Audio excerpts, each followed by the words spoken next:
ओम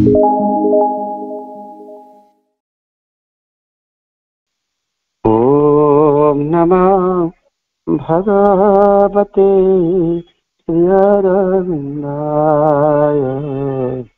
ओम नमः भगवते श्रीअरविन्दाय। ओम नमः भगवते श्रीअरविन्दाय। ओम नमः भगवते श्रीअरविन्दाय। ओम नमः भगवते श्रीअरविन्दाय। ओम नमः भगवते श्रीअरविन्दाय। ओम नमः भगवते श्रीअरविन्दाय। ओम नमः भगवते श्रीअरविन्दाय। ओम नमः भगवते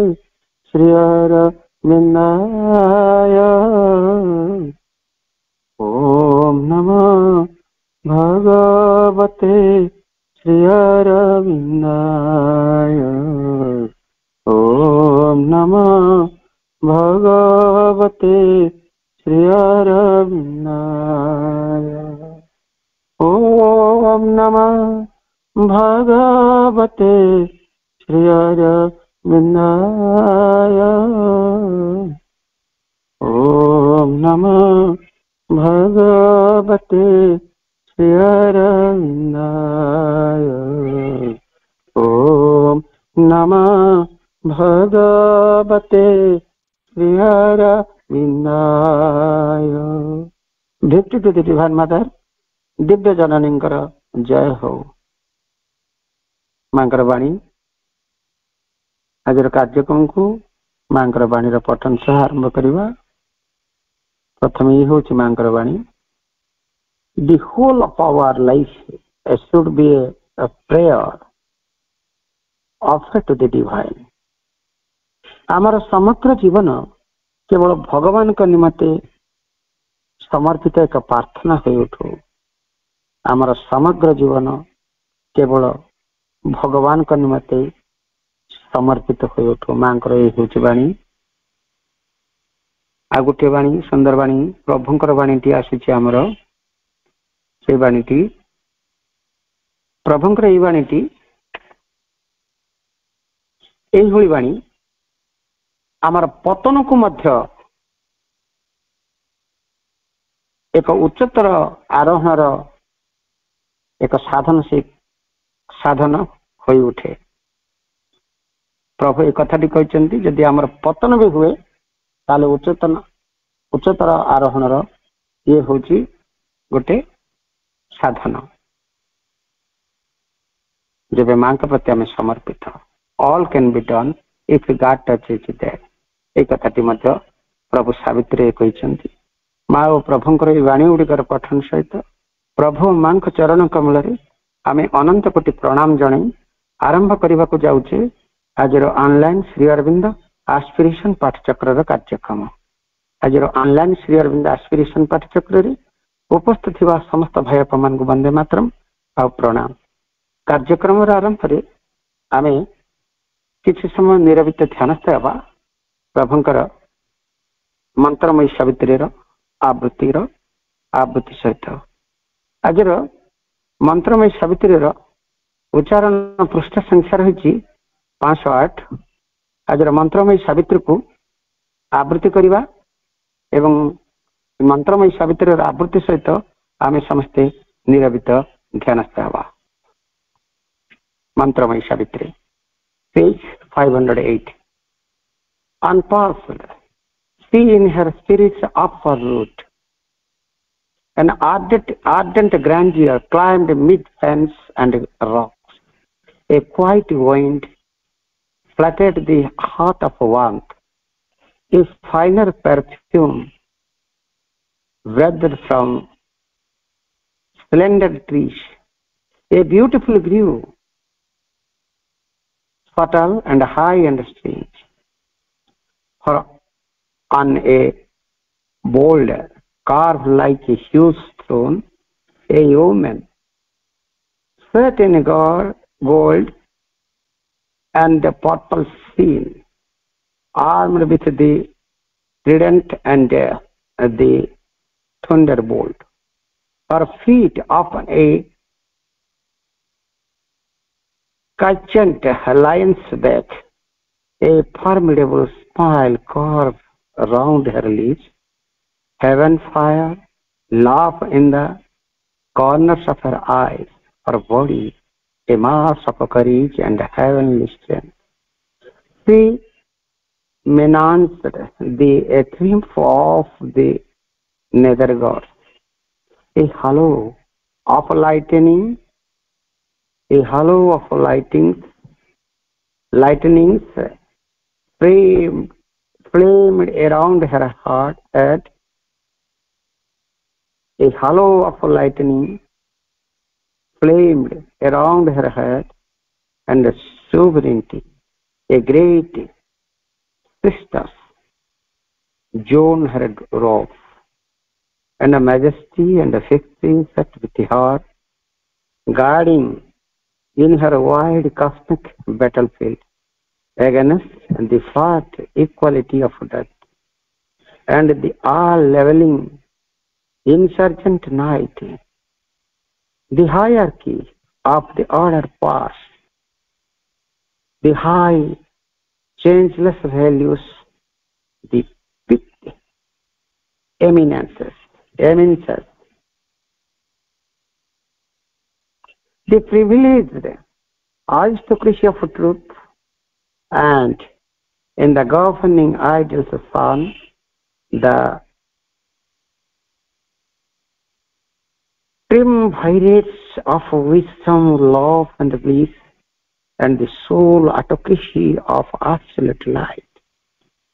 August, on her seat in the inner world of mind, the mother of might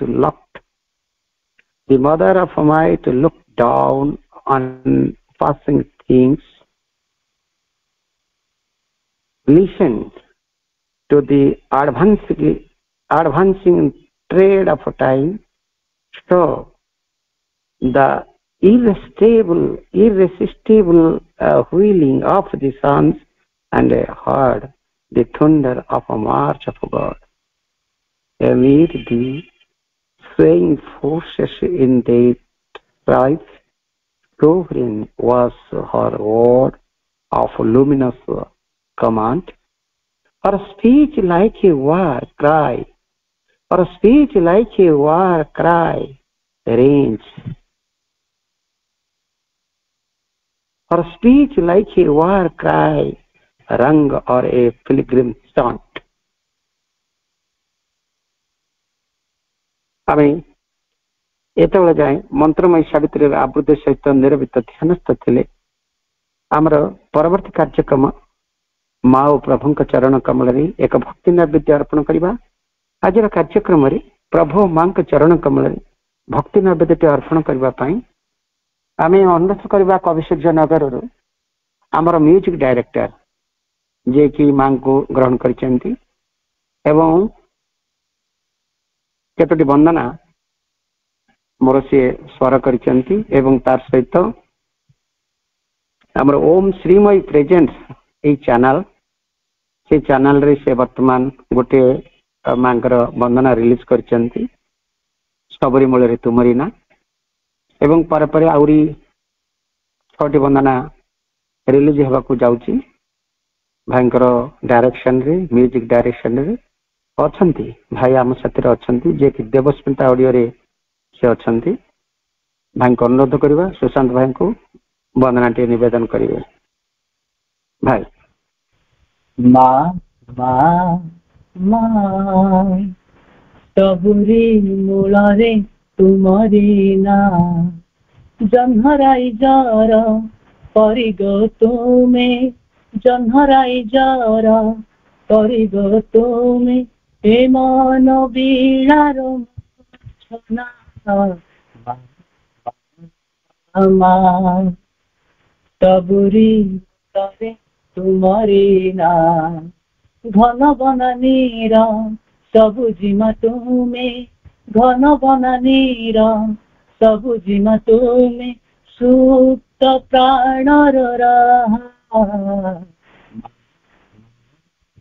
ମା ସବୁରି ମୂଳରେ ତୁମରି ନା ନଦୀର ପ୍ରୟାସ ସାଗରେ ମିଶିବା ପାଇଁ ଫୁଲରୁ ଫୁଲକୁ ଭ୍ରମଇ ଭାର ମଧୁର ଚୁମ୍ବନ ଦେଇ ସାଗରର ଆଲିଙ୍ଗନ ପାଇଁ କେତେ ଦୂର ରବି କେତେ ଦୂର ସାଥୀ କେବେଠୁ ଅଛନ୍ତି ରହି ବିରତି ତାହାଙ୍କ ରହିଛି ଅକ୍ଷୁର୍ଣ୍ଣ କମଳିନୀ କହି ପାଇଁ ଏତେ ସବୁ ମଧୁ ପ୍ରେମ ସ୍ରୋତସ୍ୱିନୀ ତୁମେ ଆମ ମଧୁମୟୀ ମା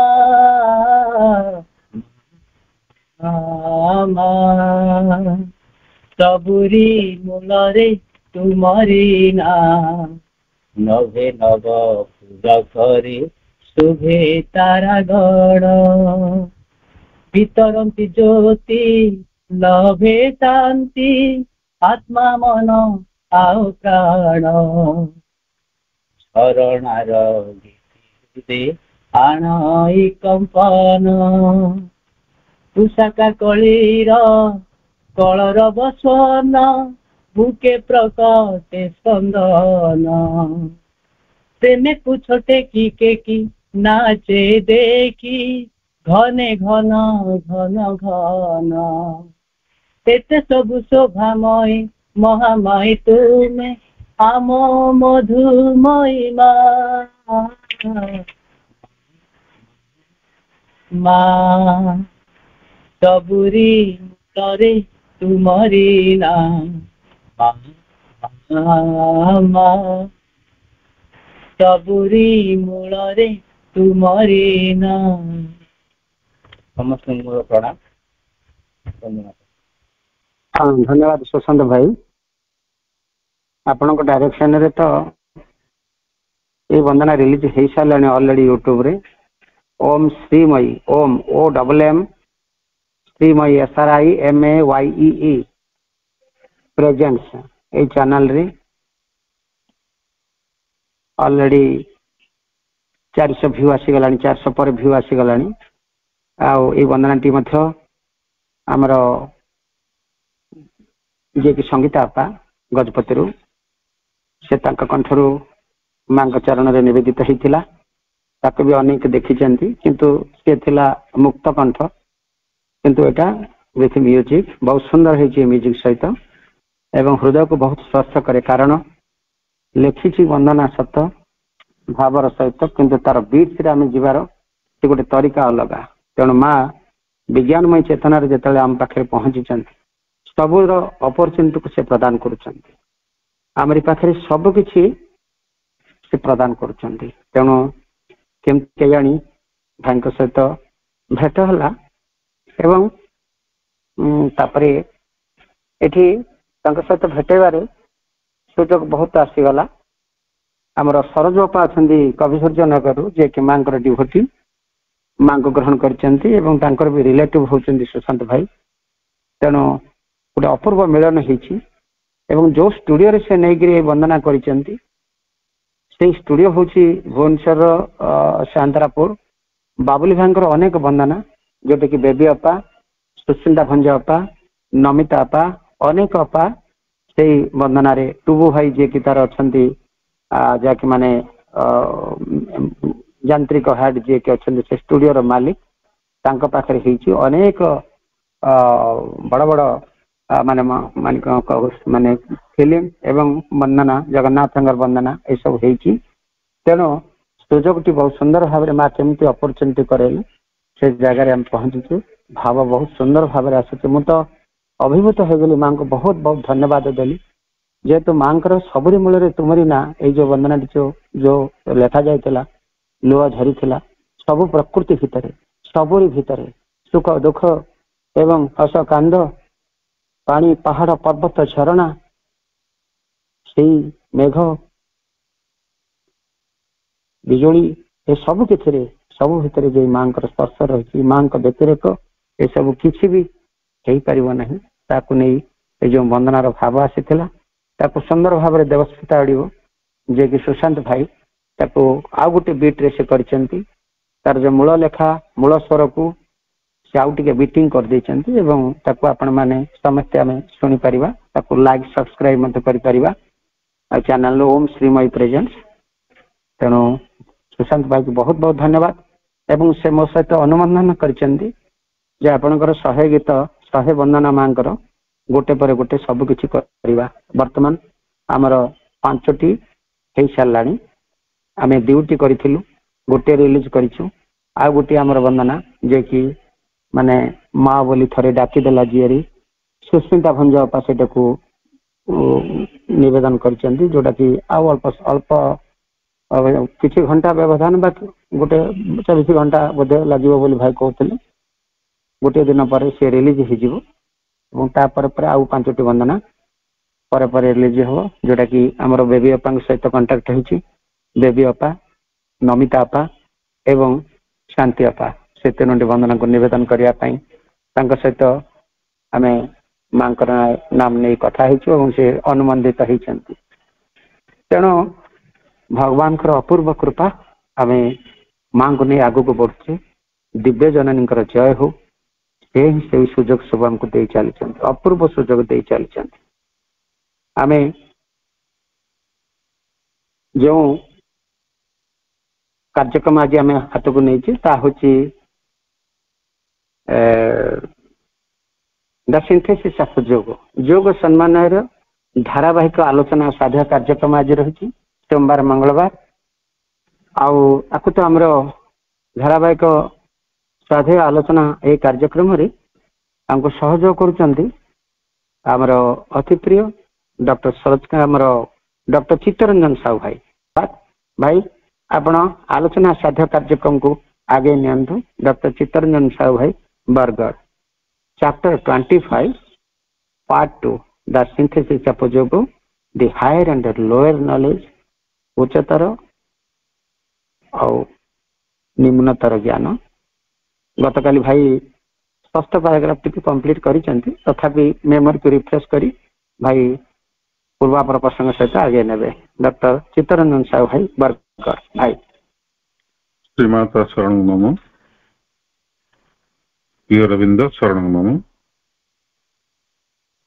ଆଜିର ଅନଲାଇନ ରବୀନ୍ଦ୍ର ଏକ୍ସପ୍ରେସନ ପାଠଚକ୍ରରେ ଉପସ୍ଥିତ ସମସ୍ତ ମାତୃଭୂମି ବାପା ଭାଇଙ୍କୁ ସାଦର ପ୍ରେମ ନମସ୍କାର ସହ ପୁନଃ ସ୍ୱାଗତ କରୁଛି। ମାଙ୍କ ପାଖରେ ବିନମ୍ର କୃତଜ୍ଞତା ନିବେଦନ କରି ଆଜିର ଶ୍ରଦ୍ଧା ଏବଂ ଆଲୋଚନା ଆରମ୍ଭ କରିବା। ମାଙ୍କ କୃପାରୁ ଆମେ ପ୍ରଭୁଙ୍କର ଦିବ୍ୟ ମହାଗ୍ରନ୍ଥ ଅଧ୍ୟୟନ କରିବା ସୌଭାଗ୍ୟ ଲାଭ କରିପାରୁଛନ୍ତି। ଗତକାଲି ମୋର ଅନୁପସ୍ଥିତିରେ ପୂଜ୍ୟ ଦେବୀଦତ୍ତ କର ଭାଇ ଆଲୋଚନାକୁ ଆଗେଇ ନେଇ ଯେଉଁ ସହଯୋଗ କରିଛନ୍ତି ସେଥିପାଇଁ ବ୍ୟକ୍ତିଗତ ଭାବରେ ଏବଂ ପାଠଚକ୍ର ତରଫରୁ ଭାଇଙ୍କୁ କୃତଜ୍ଞତା ଜଣାଉଛି। ଏବଂ ପ୍ରକୃତରେ ଭାଇଙ୍କର ବିଭିନ୍ନ ସମୟରେ ଯେଉଁ ମାର୍ଗଦର୍ଶନ ଏବଂ ଟିପ୍ପଣୀ ସେଟା ମୋତେ ଏବଂ ମୋର ଅନେକ ବନ୍ଧୁମାନଙ୍କୁ ମା ଶିବଙ୍କ ଦର୍ଶନ ବୁଝିବାରେ ସାହାଯ୍ୟ କରିଛି। କେବଳ ସେତିକି ନୁହେଁ, ଏଥିରେ ଅନୁପ୍ରାଣିତ ହେବା ପାଇଁ ମଧ୍ୟ ଭାଇଙ୍କର ସୁଚିନ୍ତିତ ମତାମତ ଅନେକ ସମୟରେ ବ୍ୟକ୍ତିଗତ ଭାବରେ ମୋତେ ପ୍ରେରଣା ଯୋଗାଇଛି। ଏ ଅବସରରେ ଭାଇଙ୍କୁ ବ୍ୟକ୍ତିଗତ ଭାବରେ ତ ନିଶ୍ଚୟ କୃତଜ୍ଞତା ଜଣେଇବି, କାରଣ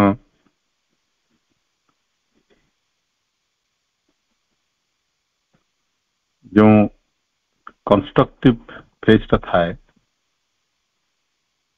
ସମସ୍ତଙ୍କର ଜୀବନରେ ଯେକୌଣସି ଶିକ୍ଷା କ୍ଷେତ୍ରରେ ଯେଉଁ ସେପିଂ ପିରିୟଡଟା ସେଇଥିରେ ଭାଇଙ୍କର ଅବଦାନ ଅତୁଳନୀୟ ଏବଂ ପଶ୍ଚିମ ଓଡ଼ିଶାରେ ସେଥିପାଇଁ କର ଭାଇ ତାଙ୍କର ଗୋଟେ ସ୍ୱତନ୍ତ୍ର ପରିଚୟ ସୃଷ୍ଟି କରିଛନ୍ତି। ସେ ନିଶ୍ଚିତ ଭାବରେ ଆମମାନଙ୍କର ସମସ୍ତଙ୍କର ଅଗ୍ରଗଣ୍ୟ, ଅଗ୍ରଜ ଏବଂ ଗୁରୁ ପ୍ରତିମ। ଏବଂ ଯେତେ ଅଧିକ ଆମେ ଭାଇଙ୍କର ଏଭଳି ସହଯୋଗର ସୁଯୋଗ ଲାଭ କରିବା, ଆମେ ସେତେ ଅଧିକ ନିଜକୁ ଭାଗ୍ୟବାନ ମଣିବା, ଏଇଟା ମୋର ବିଶ୍ୱାସ। ତେବେ ଅଧ୍ୟୟନ ପ୍ରସଙ୍ଗକୁ ଯିବା। ଉଚ୍ଚତର ଓ ନିମ୍ନତର ଜ୍ଞାନ, ଏ ଅଧ୍ୟାୟର 6ଟି ପ୍ୟାରାଗ୍ରାଫ ଆମେ ଅଧ୍ୟୟନ କରିସାରିଛନ୍ତି।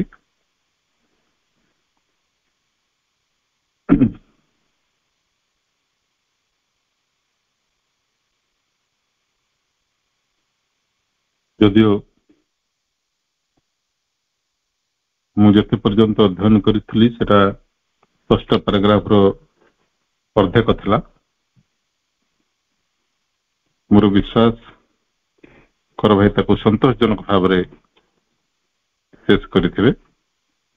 ତଥାପି ପ୍ରାସଙ୍ଗିକତା ରକ୍ଷା ପାଇଁ ସେଇ ପୂର୍ବୋକ୍ତ ପ୍ୟାରାଗ୍ରାଫ ଗୁଡ଼ିକର ସାରାଂଶ ମୁଁ ଉପସ୍ଥାପନ କରୁଛି। ଏହି ଅଧ୍ୟାୟରେ ପ୍ରଭୁ ଯୋଗର ଯେଉଁ ଆବଶ୍ୟକତା ମଣିଷ ଜୀବନରେ ତାର ଗୋଟେ ସୁଚିନ୍ତିତ ଆଲେଖ୍ୟ ଏଠି ପ୍ରସ୍ତୁତ କରିଛନ୍ତି। ଯିଏ ପ୍ରକୃତରେ ଉଚ୍ଚତର ଜ୍ଞାନ ପାଇଁ ଆସ୍ପୃହାଶୀଳ, ସେ ଯୋଗ ଜୀବନ ପାଇଁ ଉପଯୁକ୍ତ। ସେ ହିଁ ହେଉଛି ସେ ଗ୍ରହଣଶୀଳ ଆଧାର ବା ଯୋଗ୍ୟ ପାତ୍ର। କୁହାଯାଏ ସତ୍ପାତ୍ରେଣ ଦାନମ, ଅର୍ଥାତ୍ ଦାନ ଯଦି କାହାକୁ କରିବାର ଅଛି ତାହେଲେ ସତ୍ ପାତ୍ର ଦେଖି ଦାନ କରାଇବା ଦରକାର। ଏବଂ ସତ୍ ପାତ୍ର କିଏ? ଯେ ଗ୍ରହଣଶୀଳ। ଯେମିତି ପାତ୍ର ଆକ୍ଷରିକ ଭାବରେ ଦେଖିବାକୁ ଗଲେ ମଧ୍ୟ ପାତ୍ରର ଅର୍ଥ ଯେମିତି ହେଉଛି ଗୋଟେ କଣ୍ଟେନର, ମାନେ ଯାହା କିଛି ଧାରଣ କରିବାକୁ ସମର୍ଥ, ସେଟା ହଉଛି ପାତ୍ର। ଯୋଉଥିରେ କିଛି ରଖାଯାଇପାରେ ନାହିଁ, ଯେ କିଛି ଧାରଣ କରିପାରେ ନାହିଁ ବା କିଛି ଗ୍ରହଣ କରିପାରେ ନାହିଁ, ଯାହାର ଭିତରେ ସ୍ପେସ୍ ନାହିଁ, ରୁମ୍ ନାହିଁ, ଜାଗା ନାହିଁ, ସେ ପାତ୍ର ନୁହେଁ। ଏଠୁ ଆପେ ଆପେ ପାତ୍ରର ସଂଜ୍ଞା ନିର୍ଦ୍ଧାରିତ ହେଇଯାଉଛି। ଯଦି ଆମେ ଗ୍ରହଣଶୀଳ ହେବା, କଣ ପାଇଁ? ନା ଉଚ୍ଚତର ଜ୍ଞାନ ପାଇଁ, ଉଚ୍ଚତର ଚେତନା ପାଇଁ। ନିମ୍ନରୁ ଉଚ୍ଚ ଆଡକୁ ଯାତ୍ରା, ଏଇଟା ହଉଛି ଏଇ ସୃଷ୍ଟିର ନିୟମ।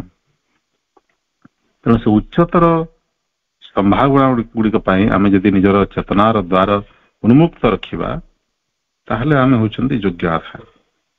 ଏବଂ ଯିଏ ସେଭଳି ଯୋଗ୍ୟ ଆଧାର ହେଇଥିବ, ସେ ନିଶ୍ଚିତ ଭାବେ ଏକଥା ବୁଝିଯିବ ଯେ ଯେତେ ସବୁ ସ୍ଥୂଳ ଇନ୍ଦ୍ରିୟଗତ ଜ୍ଞାନ ତା ପାଖରେ ମହଜୁଦ ଅଛି, ଏଇଟା ଯଥେଷ୍ଟ ନୁହେଁ ତାକୁ ଉଚ୍ଚତର ଚେତନାକୁ ନେଇଯିବା ପାଇଁ। ତେଣୁ ସେ ଖୋଜିବ, ଅନୁସନ୍ଧାନ କରିବ, ତା ଭିତରେ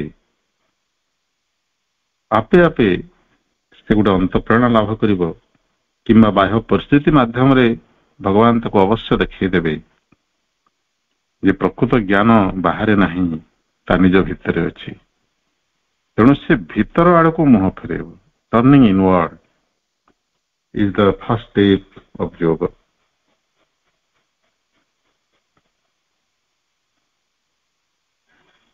ଏବଂ ଯେତେବେଳେ ବି ସେ ବାହ୍ୟ ଜିନିଷ ଗୁଡାକୁ ଦେଖିବ, ତାର ପଶ୍ଚାତରେ ତାର ବାହ୍ୟ ପ୍ରତୀତି ବା ବାହ୍ୟ ଦୃଶ୍ୟମାନ ଜଗତର ଅନ୍ତରାଳରେ ଲୁକାୟିତ ପ୍ରଚ୍ଛନ୍ନ ଭାବରେ ଅବସ୍ଥିତ ସତ୍ୟଟିକୁ ସେ ଅନୁସନ୍ଧାନ କରିବ। ସେଇ ସତ୍ୟର ଅନୁସନ୍ଧାନ, ସେଟା ହଉଛି ଆଧ୍ୟାତ୍ମିକତାର ଅନ୍ୟ ନାମ। Spirituality is nothing but a quest for truth in life. এটা হচ্ছে পূজ্য সারস্বত সাধক মনোজ দাসଙ୍କର ମତ।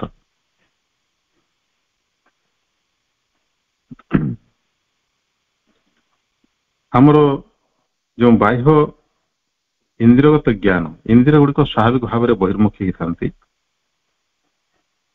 ସେମାନେ ବାହ୍ୟ ପ୍ରତୀୟମାନ ଜଗତକୁ, ଦୃଶ୍ୟମାନ ଜଗତକୁ ନେଇକରି ବ୍ୟସ୍ତ ରହିଥାନ୍ତି। ସେମାନଙ୍କର ଯେଉଁ ଜ୍ଞାନ ସେଟା ହଉଛି ନିମ୍ନତର ଜ୍ଞାନ।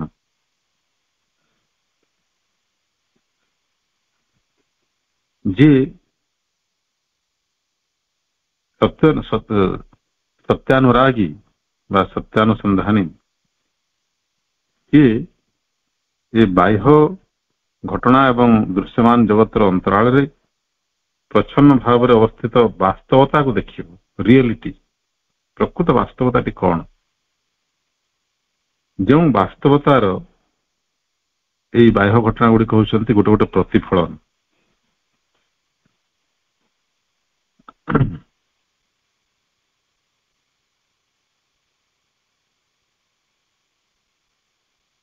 ଏବଂ ସେଇ ସତ୍ୟାନୁସନ୍ଧାନ, ସତ୍ୟ ପ୍ରତି ତାର ଯେଉଁ ଅଭିପ୍ସା, ତାର ଯେଉଁ ଜିଜ୍ଞାସା, ତାକୁ ଚରିତାର୍ଥ କରିବା ପାଇଁ ପ୍ରଭୁ କହିଲେ ସେ ତିନୋଟି ପ୍ରକ୍ରିୟାର ସାହାଯ୍ୟ ନେବ।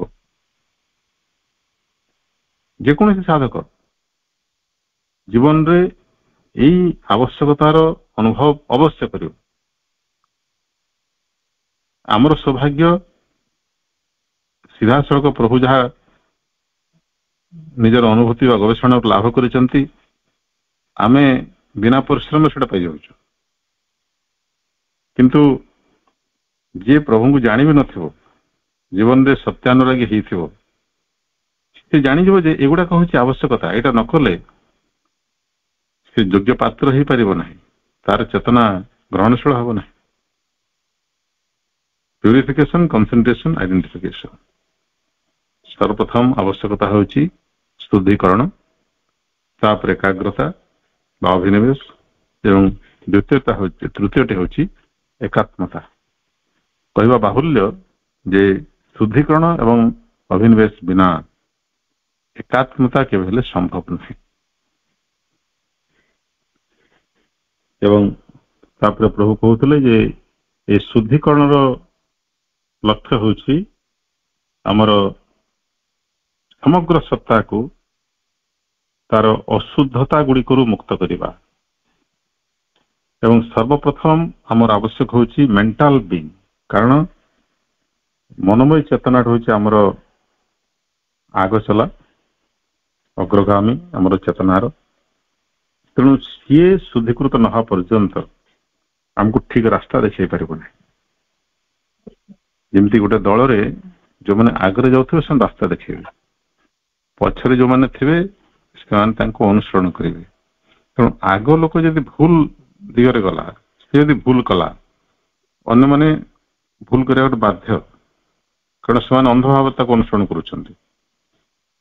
ଆମର ମନ, ଆମର ପ୍ରାଣ ଏବଂ ଶରୀର ଚେତନାର ସାମର୍ଥ୍ୟ ନାହିଁ ସେମାନେ ସତ୍ୟକୁ ସିଧାସଳଖ ଆକଳନ କରିପାରିବେ, ତାଙ୍କର ସେଇ ଇନ୍ଦ୍ରିୟ ନାହିଁ। ମନୋମୟ ଚେତନାର ଅଛି।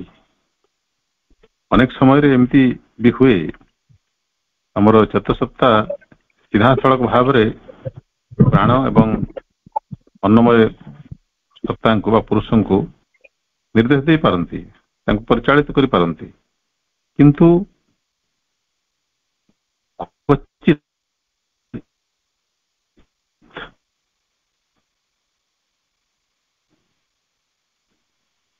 ଏମିତି ହେଇଥାଏ ଗୋଟେ ତୀବ୍ର ପ୍ରେରଣା ରୂପରେ ଆସିପାରେ, ଯୋଉଠି ମନ ଆଉ କିଛି କାମ କରେ ନାହିଁ, ତାର ଇଣ୍ଟରଫିୟର କରିବାର ବାଟ ନଥାଏ। ସିଧାସଳଖ ପ୍ରାଣ ଚେତନା ଏବଂ ଅନ୍ନମୟ ଚେତନା ଭଗବତ ପ୍ରେରଣା ଦ୍ୱାରା ପରିଚାଳିତ ହୁଅନ୍ତି। କିନ୍ତୁ ସେଭଳି ଘଟଣା ଅତ୍ୟନ୍ତ ବିରଳ ଏବଂ ନଗଣ୍ୟ। ସାଧାରଣ ଜୀବନରେ ଯେହେତୁ ମନୋମୟ ସତ୍ତାଟି ଆମର ଚେତନାର ମାର୍ଗଦର୍ଶକ ହେଇକି ରହିଥାଏ, ଅଗ୍ରଗାମୀ ହେଇକି ରହିଥାଏ, ତେଣୁ ତାକୁ ଶୁଦ୍ଧିକୃତ କରିବାର ଆବଶ୍ୟକତା ରହିଛି। ମନ ପ୍ରଭୁ କହୁଛନ୍ତି ଗୋଟେ ସ୍ୱଚ୍ଛ ଦର୍ପଣ ଭଳି ହେବା ଦରକାର, ଯୋଉଠି ଭଗବାନଙ୍କର ପ୍ରତିବିମ୍ବ ଦେଖାଯାଇପାରିବ। ଅର୍ଥାତ୍ ସତ୍ୟ, ଭଗବାନ ହଉଛନ୍ତି ସତ୍ୟ। ସତ୍ୟ ଅକ୍ଷୁଣ୍ଣ ଭାବରେ ମନ ଚେତନାର ପ୍ରତିଫଳିତ ହେବା ଦରକାର। ସେଟା ହଉଛି ଶୁଦ୍ଧ ମନ। ଏବଂ ମନକୁ ବିଶୁଦ୍ଧ କରିବାର ତ ଅନେକ ଉପାୟ ଆମକୁ ପ୍ରଭୁ ବତେଇ ଦେଇଛନ୍ତି, ପୁରାତନ ଯୁଗ ମାର୍ଗ ଗୁଡିକରେ ମଧ୍ୟ ଅଛି। A clear vessel and an unobstructing channel into which the divine presence and through which the divine influence can be poured. ମନ ଗୋଟେ ଏମିତି ଜଳ ଭର୍ତ୍ତି ଘଡାଟି ହେବ, ପାତ୍ରଟି ହେବ, ଯୋଉଠି ଦିବ୍ୟ ଚେତନାର ପ୍ରତିବିମ୍ବ ସ୍ପଷ୍ଟ ଭାବରେ ଦେଖାଯିବ। ଯେମିତି ଗୋଟେ ଜଳ ଭର୍ତ୍ତି ପାତ୍ରରେ ଚନ୍ଦ୍ରର ପ୍ରତିବିମ୍ବ ସେତେବେଳେ ଦେଖାଯାଏ ଯେତେବେଳେ ପାତ୍ରଟି ସମ୍ପୂର୍ଣ୍ଣ ସ୍ଥିର ଏବଂ ସ୍ୱଚ୍ଛ ଥାଏ। ସ୍ଥିରତା ଏବଂ ସ୍ୱଚ୍ଛତା, ସେ ସ୍ୱଚ୍ଛତାଟା ହଉଛି ପ୍ୟୁରିଫିକେସନ, ସ୍ଥିରତାଟା ହଉଛି କନସେନ୍ଟ୍ରେସନ।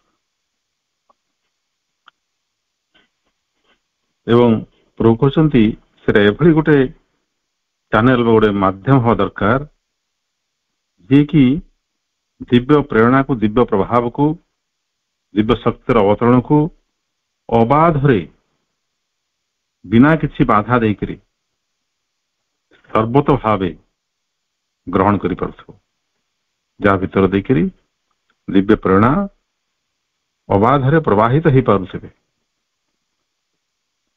ସେମିତି ଯୋଗ୍ୟ ପାତ୍ର ଭଗବାନ ଆବଶ୍ୟକ କରନ୍ତି, ଯାହା ଭିତରେ, ଯାହା ମଧ୍ୟରେ ସେ ତାଙ୍କର ଦିବ୍ୟ ପ୍ରେରଣାକୁ ଢାଳି ଦେଇପାରିବେ। A subtlest of which the divine nature can take possession of. ଏଭଳି ଗୋଟେ ନମନୀୟ ଏବଂ ଗ୍ରହଣଶୀଳ ପ୍ରକୃତି ସେଟା ହେଇଥିବା କଥା, ଯାହାକୁ ସେ ଦିବ୍ୟ ପ୍ରକୃତି ଅଧିକାରକୁ ନେଇପାରିବେ ଏବଂ ନିଜ ଇଚ୍ଛାରେ ତାକୁ ରୂପ ପ୍ରଦାନ କରିପାରିବେ, ଯେପରିକି ସେ ଦିବ୍ୟ କର୍ମର ଗୋଟେ ସକ୍ରିୟ ସହାୟକ ଯନ୍ତ୍ର ହେବ। Which the divine nature can take possession of, new shape and use to divine issues. ପ୍ରକୃତରେ ମା ବହିରେ କଥା ପ୍ରଭୁ ସ୍ପଷ୍ଟ ଭାବରେ କହିଛନ୍ତି ଯେ ଭଗବତ କାର୍ଯ୍ୟ ଏବଂ ଭଗବତ ଇଚ୍ଛାର ପୂରଣ ନିମିତ୍ତ ଆମକୁ ଆମର ଜୀବନ ଦିଆହେଇଛି, ଯାହା ଭଗବାନଙ୍କର ଉଦ୍ଦେଶ୍ୟ, ଆମର କିଛି ବ୍ୟକ୍ତିଗତ ଉଦ୍ଦେଶ୍ୟ ନାହିଁ। ଏଇଟା ଆମକୁ ମନେ ରଖିବାକୁ ପଡିବ। ଯିଏ ଏଭଳି ଗ୍ରହଣଶୀଳ ପାତ୍ର ହେଇଥିବ, ଯେ କି ସମସ୍ତ ପ୍ରକାର ବ୍ୟକ୍ତିଗତ ଇଚ୍ଛା, ଅନିଚ୍ଛା, ରୁଚି ଅଭିରୁଚିରୁ ମୁକ୍ତ ହେଇ ଭଗବତ କାର୍ଯ୍ୟରେ ନିଜକୁ ଉତ୍ସର୍ଗୀକୃତ କରିଦେବା ପାଇଁ ସଂକଳ୍ପବଦ୍ଧ ହେଇଥିବ, ସେ ହେଉଛି ଯୋଗ୍ୟ ପାତ୍ର। ଏବଂ ଆମର ମନୋମୟ ସତ୍ତାଟି ସେଭଳି ହେବା ଦରକାର। ଏବଂ ବର୍ତ୍ତମାନର ସ୍ଥିତି କ'ଣ? ବର୍ତ୍ତମାନ ସ୍ଥିତି ହେଉଛି ଯେ mental being reflects only the confusions created by the mental and physical view of the world. ଆମର ମନୋମୟ ସତ୍ତା ଯାହା ସବୁ ଗ୍ରହଣ କରୁଛି ବାହ୍ୟ ଜଗତରୁ, ତାକୁ ସେ ବିଭିନ୍ନ ମାନସିକ ରୂପ ଦଉଛି ଏବଂ ଆମକୁ କଣ ନିଷ୍କର୍ଷ ପ୍ରଦାନ କରୁଛି? ଆମକୁ ତ ସେ ଖାଲି ଚିତ୍ରଟା ପ୍ରଦାନ କରୁନାହିଁ, ଚିତ୍ର ଉପରେ କିଛି କମେଣ୍ଟ ବି ଦେଇକରି ଆମକୁ ପ୍ରଦାନ କରୁଛି। ଆମକୁ ଖାଲି ର ମେଟେରିଆଲ ଯଦି ଦେଉଥାନ୍ତା ସେ ଅଲଗା କଥା ହେଇଥାନ୍ତା, କିନ୍ତୁ ସେଥିରେ ସେ ମସଲା ମିଶେଇକରି ବହୁତ ପ୍ରକାର ଗୋଳା ମିଶା କରି ଫେଣ୍ଟା ଫେଣ୍ଟି ଅପମିଶ୍ରଣ କରି ଆମକୁ ପ୍ରଦାନ କରୁଛି, ଯାହାକି ଆମକୁ ବିଭ୍ରାନ୍ତ କରୁଛି। ତେଣୁ ରିଫ୍ଲେକ୍ଟସ୍ ଓନ୍ଲି ଦ କନଫ୍ୟୁଜନ ବୋଲି କହିଲେ। ପ୍ରକୃତରେ ଆମେ ଯଦି ଜୀବନକୁ ନିରୀକ୍ଷଣ କରିବା, ପ୍ରତି ମୁହୂର୍ତ୍ତରେ we encounter confusions. ପ୍ରତି ମୁହୂର୍ତ୍ତରେ ଆମେ ଦ୍ୱନ୍ଦ୍ୱର ସାମ୍ନା କରୁଛନ୍ତି। ସଂକଳ୍ପ ବା ସିଦ୍ଧାନ୍ତ ଗ୍ରହଣ କରିବା ପାଇଁ ସବୁବେଳେ ଆମର ଚେତନାର ଅସାମର୍ଥ୍ୟ ଆମକୁ ସାମ୍ନା କରୁଛି ବା ଆମର ପଥରୋଧ କରୁଛି।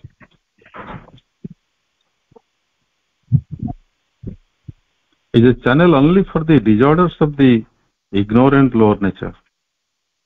ଆମର ମନ ଏମିତି ଗୋଟେ ମାଧ୍ୟମ ହେଇଛି, ସେ ଉଚ୍ଚତର ଜ୍ଞାନର ପ୍ରବାହୀ ହେଇପାରୁନାହିଁ। ହାୟର ନଲେଜ କୁ ଆମ ପାଖକୁ ଆଣିବା ପାଇଁ ସେ ଗୋଟେ ଚ୍ୟାନେଲ ହେଇପାରୁନାହିଁ। ସେ କେବଳ ନିମ୍ନ ପ୍ରକୃତିର ଅପୂର୍ଣ୍ଣ ବିଶୃଙ୍ଖଳିତ ଜ୍ଞାନକୁ ଆମ ପାଖକୁ ଆଣିବା ପାଇଁ ଯୋଗ୍ୟ ହେଇ। ଏଇଟା ଏମିତି ଗୋଟେ ମାଧ୍ୟମ ବା ଗୋଟେ ପାଇପ୍ ଯାହା ମଧ୍ୟ ଦେଇ ଆମର ଅଜ୍ଞାନ ନିମ୍ନ ପ୍ରକୃତିର ବିଶୃଙ୍ଖଳା ଗୁଡିକ କେବଳ ପରିବାହିତ ହେଇକି ଆସିପାରୁଛନ୍ତି। and full of obstructions and impurities. ଏଇଟା ସବୁ ପ୍ରକାର ବାଧା ବିଘ୍ନ ବା ଅବରୋଧ ଗୁଡିକରେ ପୂର୍ଣ୍ଣ।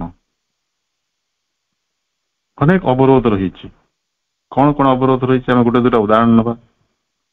ସବୁଠୁ ବଡ ଅବରୋଧ ଏହାର ହେଉଛି ମନର, ଆପଣମାନେ ନିଶ୍ଚୟ ଅନୁମାନ କରିସାରିଥିବେ, ସେଟା ହଉଛି ସନ୍ଦେହ। ସନ୍ଦେହ ସବୁଠୁ ବଡ ଅବରୋଧ। କୌଣସି ଆମେ ସିଦ୍ଧାନ୍ତ ନେଲା ବେଳକୁ ସନ୍ଦେହଟା ପ୍ରଥମେ ଆସିକିରି ଛିଡା ହୁଏ, କହେ ଯେ ଏମିତି କରିଦେଲେ କଣ ହେଇଯିବ, ଯଦି ନହେଲା ଅମୁକ ଅମୁକ ପ୍ରକାର ଅସୁବିଧା ଗୁଡିକ ଅଛି, ବିପଦର ସମ୍ଭାବନା ଅଛି। ମୋଟର ସାଇକେଲରେ ଏତେ ବାଟ ଯିବ, ଯଦି ଆକ୍ସିଡେଣ୍ଟ ହେଇଯାଏ, ତମେ ନିଜେ ଠିକ ଥିଲେ କଣ ହବ, ପଛରୁ ଜଣେ ଆସି ଧକ୍କା ଦେଇଦବ, ତମେ କଣ କରିବ? ଏମିତି ବିଭିନ୍ନ ପ୍ରକାର ଯୁକ୍ତି ଏବଂ କଣ୍ଟ୍ରାଡିକ୍ଟୋରୀ ପସିବିଲିଟିଜ ଗୁଡିକ ଆମ ଆଗରେ ଉପସ୍ଥାପନ କରି ସନ୍ଦେହ ଆମର ମନ ପ୍ରକୃତିର ଗୋଟେ ୱାର୍କିଂ, ଏଇଟା ଇଏ ଆମକୁ ବିଭ୍ରାନ୍ତ କରେ ସବୁବେଳେ। ଆମକୁ କୌଣସି ସିଦ୍ଧାନ୍ତରେ ଉପନୀତ ହେବାକୁ ଦିଏ ନାହିଁ। ଏଇଟା ଗୋଟେ ଅବଷ୍ଟ୍ରକ୍ସନ। ତାପରେ ଯେମିତି ଆମେ ଯାଉଛନ୍ତି ଗୋଟେ ଜାଗାକୁ, ଆମର ଲକ୍ଷ୍ୟକୁ, ବାଟରେ ଦେଖିଲେ ସୁନ୍ଦର ବିପଣୀ, ସେଟା ଖାଦ୍ୟଦ୍ରବ୍ୟ ହେଇପାରେ, ପୋଷାକ ପରିଚ୍ଛଦ ହେଇପାରେ, କୌଣସି ମନୋହରୀ ଜିନିଷ ହେଇପାରେ। ବିପଣୀର ପ୍ରଲୋଭନରେ ଆମେ ପଡିଗଲେ, ଲକ୍ଷ୍ୟକୁ ଭୁଲିଗଲେ। ଏଠି ଆସିଗଲା ଅଭିରୁଚି, ପ୍ରିଫରେନ୍ସେସ୍, ଡିଜାୟାର୍ସ, କାମନା। ଏଇ ସବୁ ଗୁଡିକ ଆମର ମନୋମୟ ଚେତନାକୁ ଅଶୁଦ୍ଧ କରିଥାନ୍ତି ଏବଂ ତା ମଧ୍ୟ ଦେଇ ଦିବ୍ୟ ପ୍ରେରଣା ବା ଯୋଉ ଇନ୍ସପିରେସନ ଅଫ ଦି ସାଇକିକ, ଚେତନାର ପ୍ରେରଣା ପ୍ରକାଶିତ ହେବାରେ ବାଧା ସୃଷ୍ଟି କରିଥାନ୍ତି। ଏମାନେ ଗୋଟେ ଗୋଟେ ଅବରୋଧକ। ଏମିତି ଗୁଡାଏ ତାଲିକା ତ ପ୍ରଭୁ ଆମକୁ ଦେଇଛନ୍ତି ମା ବହିରେ। ଆମେ ତାକୁ ଜୀବନ ସହିତ ଯୋଡ଼ିଲେ, ଅନୁଭୂତି ସହିତ ଯୋଡ଼ିଲେ ଆହୁରି ଅନେକ ସେଠୁ ବାହାରିବ, ଆହୁରି ଅନେକ ଅସୁବିଧା ଗୁଡିକ ଯାହା ପ୍ରଭୁ ଉଲ୍ଲେଖ ବି କରିନାହାନ୍ତି, କିନ୍ତୁ ତା ଭିତରେ ସେଟା ଅନ୍ତର୍ଭୁକ୍ତ, ଆମେ ସେଟା ବୁଝିପାରିବା।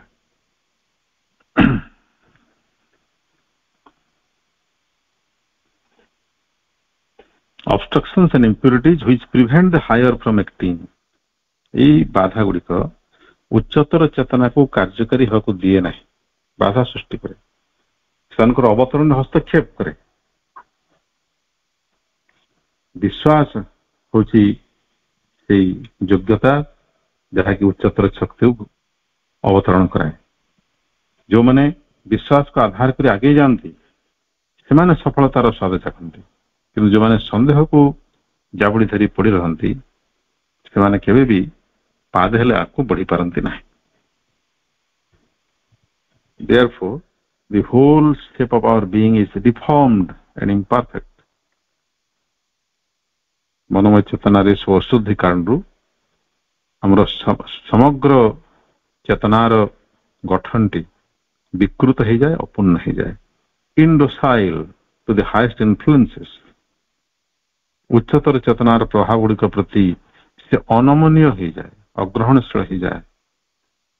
ଡୋସାଇଲ ମାନେ ହଉଛି ଯିଏ ବିନମ୍ରତାର ସହିତ, ବିନା ପ୍ରଶ୍ନରେ, ବିନା ଆପତ୍ତିରେ, ବିନା ସଂକୋଚରେ, ବିନା କୁଣ୍ଠାରେ ସବୁକୁ ଗ୍ରହଣ କରିଯାଏ। ଆନନ୍ଦର ସହିତ ମଥାପାତି ଯିଏ ସବୁ ଗ୍ରହଣ କରିନିଏ, ସେ ହଉଛି ଡୋସାଇଲ। ସେଟା ହଉଛି ଗ୍ରହଣଶୀଳତା ପାଇଁ ଉପଯୁକ୍ତ। କିନ୍ତୁ ଆମର ବିକୃତ ଅଶୁଦ୍ଧ ମନ ଇନଡୋସାଇଲ ହେଇଯାଏ, ଉଚ୍ଚତର ପ୍ରେରଣା ପ୍ରତି ସେ ଗ୍ରହିଷ୍ଣୁ ହୁଏ ନାହିଁ, ନମନୀୟ ହୁଏ ନାହିଁ, ବିନମ୍ର ହୁଏ ନାହିଁ, and turn in its action to ignorant and inferior utilities। ଏବଂ ଯେତେବେଳେ ସେ କାର୍ଯ୍ୟ କରିବା ଆରମ୍ଭ କରେ, it is turned to ignorant utilities। ସେ ଅଜ୍ଞତାପୂର୍ଣ୍ଣ ଏବଂ ନିମ୍ନତର ଦିଗରେ ତାକୁ ପ୍ରୟୋଗ କରେ ନିଜର ଶକ୍ତିକୁ। ଅର୍ଥାତ୍ ମନ ଯାହା ବି କରେ ସେ ଭୁଲ କରେ, କାରଣ ସେ ଅଜ୍ଞାନ ଏବଂ ନିମ୍ନତର ଉଦ୍ଦେଶ୍ୟରେ ତାକୁ ସେ ବ୍ୟବହାର କରେ। ମନର ଯେଉଁ ସାମର୍ଥ୍ୟ ତାକୁ ଆମେ ବିନିଯୋଗ କରିବା କଥା ଉଚ୍ଚତର ଜ୍ଞାନ ଲାଭ କରିବା ପାଇଁ, ଉଚ୍ଚତର ସାମର୍ଥ୍ୟ ଲାଭ କରିବା ପାଇଁ, ଉଚ୍ଚତର ଚେତନାକୁ ଆରୋହଣ କରିବା ପାଇଁ। କିନ୍ତୁ ଆମେ ଆମର ଜୀବନକୁ ଅନୁଧ୍ୟାନ କଲେ ଦେଖିବା ଯେ ଆମର ଜ୍ଞାନ, ଯାହା ବି ମାନସିକ ଜ୍ଞାନ ଆମକୁ ଭଗବାନ ଦେଇଛନ୍ତି ତାକୁ ଆମେ ବିନିଯୋଗ କରୁ ଇନ୍ଦ୍ରିୟ ତୁଷ୍ଟି କରିବାରେ, ସୁଖ ଭୋଗ ପ୍ରାପ୍ତି ପାଇଁ ଏବଂ ବିଭିନ୍ନ ପ୍ରକାର ପ୍ରାଣିକ ଏବଂ ଶାରୀରିକ ସୁବିଧା ବା ଆରାମ ଲାଭ କରିବା ପାଇଁ, କିମ୍ବା ଅତି ବେଶୀରେ ଗୋଟେ ଯଶ ପ୍ରତିଷ୍ଠା ମାନ ମର୍ଯ୍ୟାଦା ଅର୍ଜନ କରିବା ପାଇଁ। ଏଗୁଡିକର କୌଣସିଟା ବି ଉଚ୍ଚତର ଚେତନା ପାଇଁ ଅନୁକୂଳ ନୁହେଁ। ତେଣୁ ପ୍ରଭୁ କହିଲେ ଇନଫେରିୟର ୟୁଟିଲିଟି, ଏଗୁଡାକ ହଉଛି ନିମ୍ନତର ବ୍ୟବହାର ମନୋମୟ ଚେତନାର। ଏଠି କେବେ ବି ଉଚ୍ଚତର ବ୍ୟବହାର ନୁହେଁ। ଆମେ ତଥାକଥିତ ସମାଜର ଉଚ୍ଚ ବର୍ଗଙ୍କ ଜୀବନକୁ ଲକ୍ଷ୍ୟ କଲେ ଦେଖିବା ଆଧ୍ୟାତ୍ମିକ ଦୃଷ୍ଟିରୁ ସେମାନେ କେତେ ଦରିଦ୍ର, କେତେ ନ୍ୟୁନ। ଯେଉଁମାନେ ବିତ୍ତଶାଳୀ, ଯେଉଁମାନେ ପୁଞ୍ଜିପତି, ଯେଉଁମାନେ ତଥାକଥିତ ବୁଦ୍ଧିଜୀବୀ ବା ଜ୍ଞାନୀ ବା ପଣ୍ଡିତ, ଆଧ୍ୟାତ୍ମିକ ଦୃଷ୍ଟିରୁ ବିଚାର କଲେ ସେମାନେ କେତେ ନିମ୍ନରେ ଏଇଟା ଜଣେ ପ୍ରକୃତ ଆଧ୍ୟାତ୍ମ ସାଧକ ଅନୁଭବ କରିପାରିବ। କିନ୍ତୁ ଅନୁଭବ କରିବା ସତ୍ତ୍ୱେ ସେ କିଛି ବି ପ୍ରତିକ୍ରିୟାଶୀଳ ହେବ ନାହିଁ, ସେମାନଙ୍କ ପ୍ରତି ଅସହିଷ୍ଣୁ ହେବ ନାହିଁ ବା ତାଙ୍କ ବିରୁଦ୍ଧରେ କିଛି ପ୍ରଚାର କରିବ ନାହିଁ। ନୀରବରେ ସ୍ମିତହାସ୍ୟ ସହ ସେ ଭଗବାନଙ୍କୁ ସାକ୍ଷୀ ରଖି ସବୁ ସହିଯିବ ବା ନିର୍ଲିପ୍ତ ରହିବ। এই ନିର୍ଲିପ୍ତତା ହେଉଛି ଆଧ୍ୟାତ୍ମ ସାଧକର ସର୍ବଶ୍ରେଷ୍ଠ ଲକ୍ଷଣ। It reflects even the world falsely। ବହୁତ ଗୁରୁତ୍ୱପୂର୍ଣ୍ଣ ଧାଡିଟି। ମନୋମୟ ଚେତନା ଆମ ପାଖରେ এই ଜଗତର ଯେଉଁ ଚିତ୍ର ପ୍ରଦାନ କରେ ସେଟା ହେଉଛି ଗୋଟେ ମିଥ୍ୟା ଚିତ୍ର। ତାର ସୁସ୍ପଷ୍ଟ ଅର୍ଥ ହେଲା ଆମେ ସମସ୍ତେ ବ୍ୟକ୍ତିଗତ ଭାବରେ ପ୍ରତ୍ୟେକ ଜୀବନ ସମ୍ପର୍କରେ ଯାହା ଧାରଣା କରି ଆସୁଛୁ ଆଜି ପର୍ଯ୍ୟନ୍ତ, এই ଜଗତ ସମ୍ପର୍କରେ, ଜୀବନ ସମ୍ପର୍କରେ ଯାହା ବି ଆମେ এই ନିମ୍ନତର ଜ୍ଞାନକୁ ଆଧାର କରି ଯାହା ବି ଧାରଣା ନିଜ ଭିତରେ ସୃଷ୍ଟି କରିଛୁ, এই ସବୁ ମିଥ୍ୟା। ମିଥ୍ୟା ଆମକୁ ଗ୍ରହଣ କରିବାକୁ ପଡିବ। ଆମେ ଗ୍ରହଣ କରୁ ବା ନ କରୁ, ମିଥ୍ୟା। ଯଦି ଆମେ এই ଜଗତର ପ୍ରତ୍ୟେକ ଉପାଦାନ ଭିତରେ ସେ ବ୍ରହ୍ମକଣିକାକୁ ଚିହ୍ନି ପାରୁଛନ୍ତି, ତାହେଲେ ଅବଶ୍ୟ ଆମର ପରସେପସନ ସତ୍ୟ ବୋଲି ବୁଝିବାକୁ ପଡିବ। ଯଦି ସେଟା ହବ ନାହିଁ ତାହେଲେ ବାକି ସବୁ ଯାହା ବି ଯେତେ ସୁନ୍ଦର ଗୋଟେ ଲେଖଚିତ୍ର ପ୍ରସ୍ତୁତ ହେଇଥିଲେ ମଧ୍ୟ ଆମର ମନୋମୟ ଚେତନାରେ ଏ ଜଗତର ଯେତେ ସୁନ୍ଦର ଲେଖଚିତ୍ର ପ୍ରସ୍ତୁତ ହେଇଥିଲେ ମଧ୍ୟ ତାହା ମିଥ୍ୟା ବୋଲି ଆମକୁ ଗ୍ରହଣ କରିବାକୁ ପଡିବ।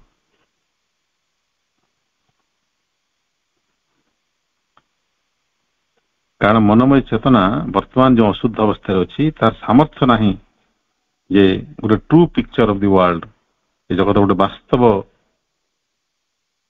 ସଚ୍ଚା ଚିତ୍ରଟି ଆମ ପାଖରେ ଉପସ୍ଥାପନ କରିପାରିବ।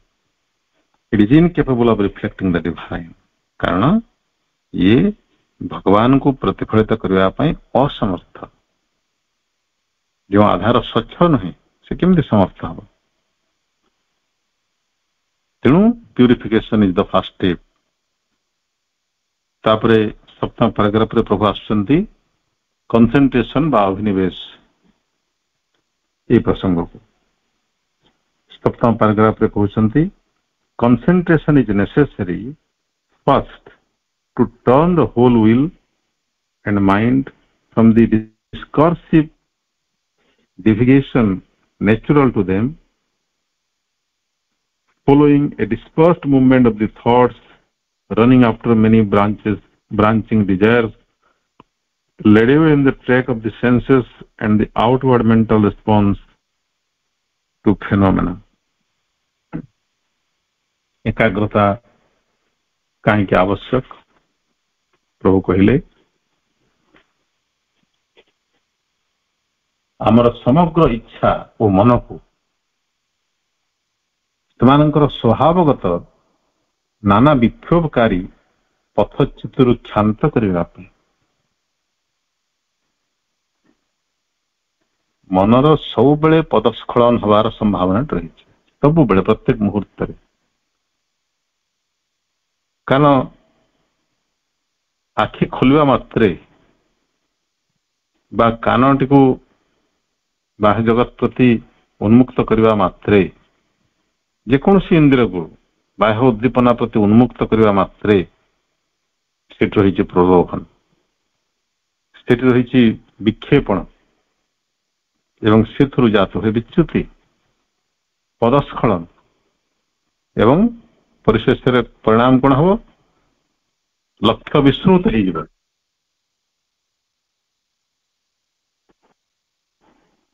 लक्ष्य विस्मृत हो लक्ष्य को आम भूली जा लक्ष्य ठार दूरे जा जमी कहते चके गले 12 हाथ थे विस्मृत है माने पुनर्बार से सत्य दृष्टि लाभ है केते जो समय लगे कहीहब ना तो अनेक जन्म बीती जापे तेणु प्रकृत में समयटा बहुत गुरुत्वपूर्ण आम जिते सचेतन हवा जिते एकाग्र हवा सेते कम समय आम नष्ट हम आम जीवन केते जे सुजोग दुर्मूल्य सुजोग हाथ छड़ा कर सारी तार हिसाब नहीं तार कारण होची आमर यही अग्रहणशीलता एवं तार मध्य कारण होची अज्ञानता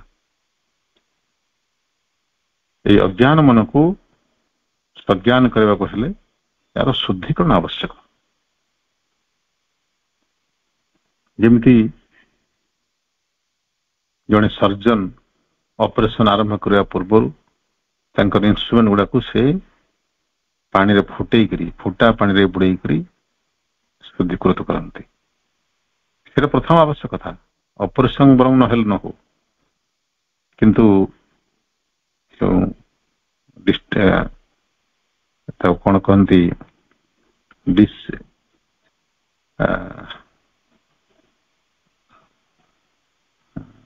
बहुत सुंदर शब्द टी स्टेरिलाइजेशन जीवाणु मुक्तिकरण ये न कले से लाभ अपेक्षा क्षति हम लाभ तो बिल्कुल हम ना बरं क्षति अर्थात से रोगी जीवन हानि हम बरं ऑपरेशन न कले से बचार संभावना अच्छे कि दूषित छुरी कैंचर ऑपरेशन कले से मृत्यु मुखरे पड़ाटा निश्चित तेणु ये अशुद्ध मन को लेकर जहाँ भी करवा आमर सर्वनाशर कारण ही है तेणु प्यूरिफिकेशन फर्स्ट स्टेप बाकी किसी न हो कारण अशुद्ध चेतना रे कार्य करी किसी लाभ नहीं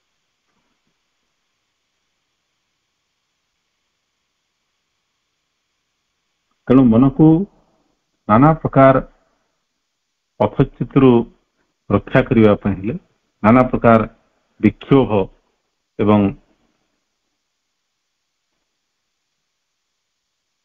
विभिन्न विक्षिप्त पथरे मन जो गति करुच्ची एका बेले के अनेक शाखा प्रशाखा युक्त नाना नाना वासनार से अनुधावन करुच्ची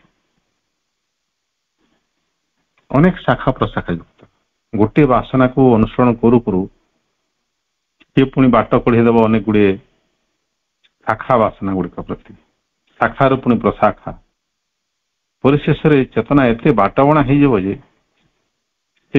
क्यों मूल रास्ता आसी कुआड़े जाऊला से भूली एवं से बासनार इंद्रजाल रे छंदी से घूरी घूरी घूरी घूरी ଶେଷରେ ସମୟଟା ଶେଷ କର, କାରଣ ସମୟ ତ ସୀମିତ।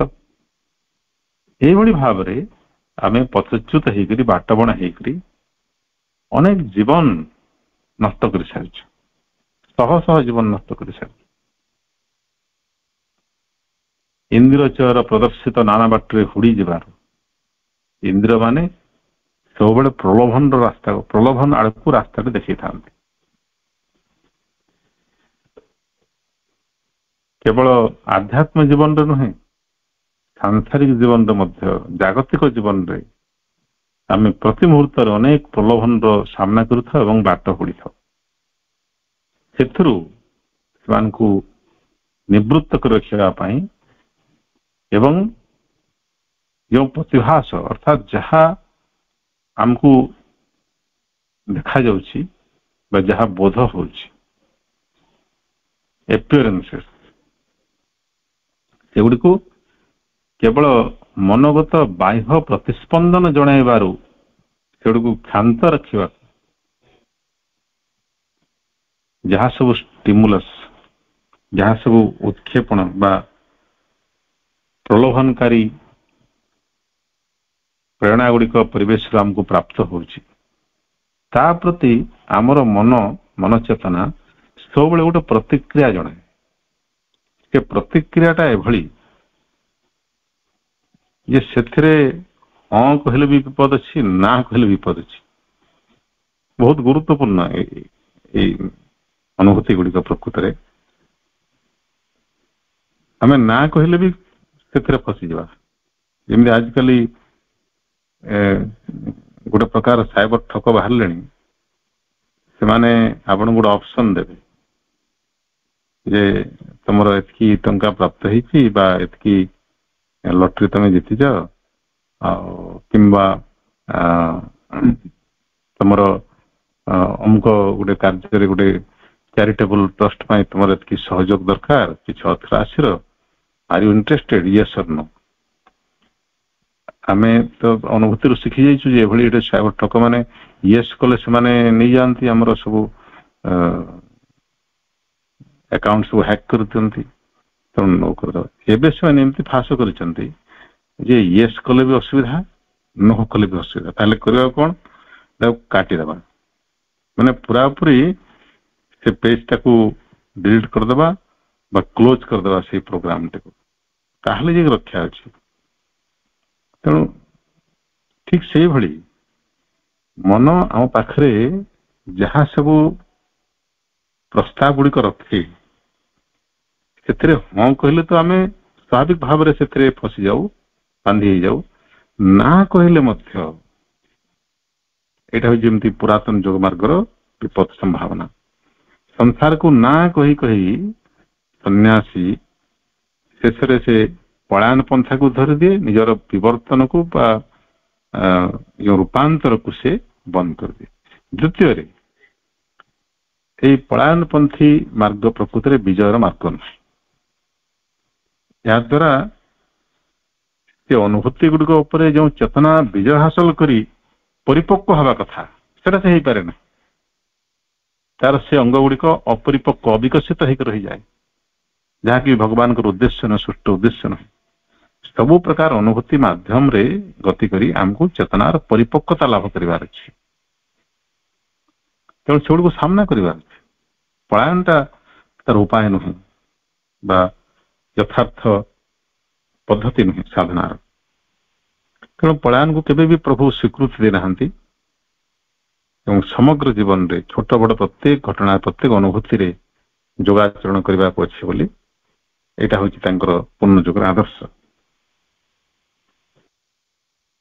ସେ କଥା ପ୍ରଭୁ କହୁଥିଲେ ଯେ ଏକା ବେଳକେ ଅନେକ ଶାଖା ପ୍ରଶାଖା ଯୁକ୍ତ ନାନା ବାସନାର ଅନୁଧାବନ କରିବାରୁ ଏବଂ ଇନ୍ଦ୍ର ଗୁଡ଼ିକ ଇନ୍ଦ୍ରଚର ପ୍ରଦର୍ଶିତ ନାନା ବାଟରେ ହୁଡ଼ିଯିବାରୁ ସେମାନଙ୍କୁ ନିବୃତ୍ତ କରି ରଖିବା ପାଇଁ ଏବଂ ପ୍ରତିଭାସ ଗୁଡ଼ିକୁ କେବଳ ମନୋଗତ ବାହ୍ୟ ପ୍ରତିସ୍ପନ୍ଦନ ଜଣାଇବାରୁ ସେଗୁଡ଼ିକୁ କ୍ଷାନ୍ତ ରଖିବା ପାଇଁ ଯାହା ସବୁ ବାହ୍ୟ ପରିବେଶର ପ୍ରେରଣା, ସେଗୁଡ଼ିକ ପ୍ରତି ପ୍ରତିକ୍ରିୟା ହିଁ ଦେଖେଇବା ନାହିଁ, ନିର୍ଲିପ୍ତ ରହିବା। ଏଇଟା ହଉଛି ସେଇ ଅଭିନିବେଶର ଧାରା। ଏମିତି କଲେ ହିଁ ଆମେ ଏକାଗ୍ରତାର ବା ଅଭିନିବେଶର ଅଭ୍ୟାସ କରିପାରିବା। ଏବଂ ଅଭିନିବେଶ ବା ଏକାଗ୍ରତାର ଯେତେ ଅଭ୍ୟାସ କରିବା, ଉପରୋକ୍ତ ପୂର୍ବରୁ ଯାହା ବର୍ଣ୍ଣନା କରାଗଲା ସେସବୁ ବିପଦରୁ ଆମେ ମୁକ୍ତ ହେବା ବା ସେସବୁ ବିପଦରୁ ରକ୍ଷା ପାଇବାର ସମ୍ଭାବନା ସେତେ ଉଜ୍ଜଳ ହେବ ଆମ ଜୀବନରେ, ଯାହାକି ଆମକୁ ଯୋଗ ପଥରେ ଆମେ କରେଇବା। ତେବେ ସମୟ ତ ହେଇଯାଇଛି, ଆଜି ପାଇଁ ଆମେ ଅଧ୍ୟୟନକୁ ଏଠି ବିରାମ ଦେବା। ସପ୍ତମ ପାରାଗ୍ରାଫର ଗୋଟେ ହିଁ ବାକ୍ୟ କେବଳ ଆମେ ଅଧ୍ୟୟନ କଲେ। ପୁନର୍ବାର ଆମେ ଏଇଠୁ ହିଁ ସପ୍ତମ ପାରାଗ୍ରାଫରୁ ଆମର ଅଧ୍ୟୟନ ଜାରି ରଖିବା। ପରବର୍ତ୍ତୀ ଅଧିବେଶନରେ ସମସ୍ତ ଭାଇଙ୍କୁ ସେମାନଙ୍କର ଧୈର୍ଯ୍ୟପୂର୍ଣ୍ଣ ଆଗ୍ରହ ସାନନ୍ଦ ଯୋଗଦାନ ପାଇଁ ଆନ୍ତରିକ ଧନ୍ୟବାଦ ଜଣାଉଛି ଏବଂ ସମସ୍ତଙ୍କ ତରଫରୁ ମାଙ୍କ ପାଖରେ ପୁନର୍ବାର ଗଭୀର ନିବିଡ଼ କୃତଜ୍ଞତା ଜଣାଇ ରହୁଛି। ବନ୍ଦେ ମାତରମ୍। ଧନ୍ୟବାଦ ଭାଇ, ବହୁତ ବହୁତ ଧନ୍ୟବାଦ ଆପଣଙ୍କୁ ଏତେ ସୁନ୍ଦର ଭାବରେ ଯେଉଁ ସବୁ ଉପସ୍ଥାପନ କରୁଛନ୍ତି, ଉଚ୍ଚତର ଏବଂ ନିମ୍ନତର ଜ୍ଞାନ, ଯେ ମନର ଭୂମିକା ରହିଛି। ପ୍ରକୃତରେ ଭଗବାନ ଆମର ମନ ପ୍ରାଣ ଶରୀର ଏହି ସବୁକୁ ଦେଇଛନ୍ତି କେବଳ ଭଗବାନଙ୍କୁ ପାଇବା ପାଇଁ ଉଦ୍ଦିଷ୍ଟ ବା ନିଜକୁ ଭଗବାନ କରିଦେବା ପାଇଁ, ଭଗବତ ଚେତନାରେ ନିଜକୁ ରୂପାନ୍ତରିତ କରିବା ପାଇଁ ତୁମକୁ ତୁମର ଜୀବନ ଦିଆହେଇଛି। ମା ସେ କଥାଟି ତାଙ୍କର ମା ପୁସ୍ତକରେ ପ୍ରଭୁ ମା ପୁସ୍ତକରେ ସେ କଥା କହିଛନ୍ତି। କିନ୍ତୁ ସୁନ୍ଦର ଭାବରେ ଭାଇ ତ ବୁଝଉଥିଲେ ମନ କଣ କରେ। ତେଣୁ ମନକୁ ପ୍ୟୁରିଫିକେସନ, ଷଷ୍ଠ ପାରାଗ୍ରାଫରେ ପ୍ୟୁରିଫିକେସନ ଆସିଲା, ସପ୍ତମ ପାରାଗ୍ରାଫରେ କନସେନ୍ଟ୍ରେସନ ଉପରେ ଆମର ଟିକେ ରହିଲା, ଏକାଗ୍ରତା ରହିବା। କାହିଁକି ସେ ହଲଚଲ ହେଇବା ଦ୍ୱାରା ଯେଉଁ ଉର୍ଦ୍ଧ୍ୱସ୍ଥ ଚେତନାକୁ ଯେତେବେଳେ କି କ୍ଷୀରରେ ଦହି ଆସିଲା ସମୟରେ ବା ଛେନା ଛିଡ଼ିଲା ସମୟରେ ତାକୁ ଯଦି ଘାଣ୍ଟୁଥିବା ତାହେଲେ ଦହି ଆସେନି, ସ୍ଥିର ଚିତ୍ତ ଆସେନି, ସ୍ଥିର ହେଇ ଆସେନି। ତେଣୁ ସ୍ଥିର ଚିତ୍ତ, ସ୍ଥିରତା ଆଣିବା ପାଇଁ, କନସେନ୍ଟ୍ରେସନ ଆସିବା ପାଇଁ ତାର ସମସ୍ତ ପ୍ରକାର ମାର୍ଗ ପ୍ରଭୁ ପ୍ରଦାନ କରିଛନ୍ତି, ପ୍ୟୁରିଫିକେସନ ମାର୍ଗ ବି ପ୍ରଦାନ କରିଛନ୍ତି। କାରଣ ଆମର ଏଇ ଜୀବନ, ତୁମକୁ ତୁମର ଜୀବନ ଦିଆ ହେଇଛି ଭଗବାନଙ୍କ କାର୍ଯ୍ୟରେ ସମର୍ପିତ ହୋଇ ଭଗବାନଙ୍କର କାର୍ଯ୍ୟ କରିବା ଲାଗି।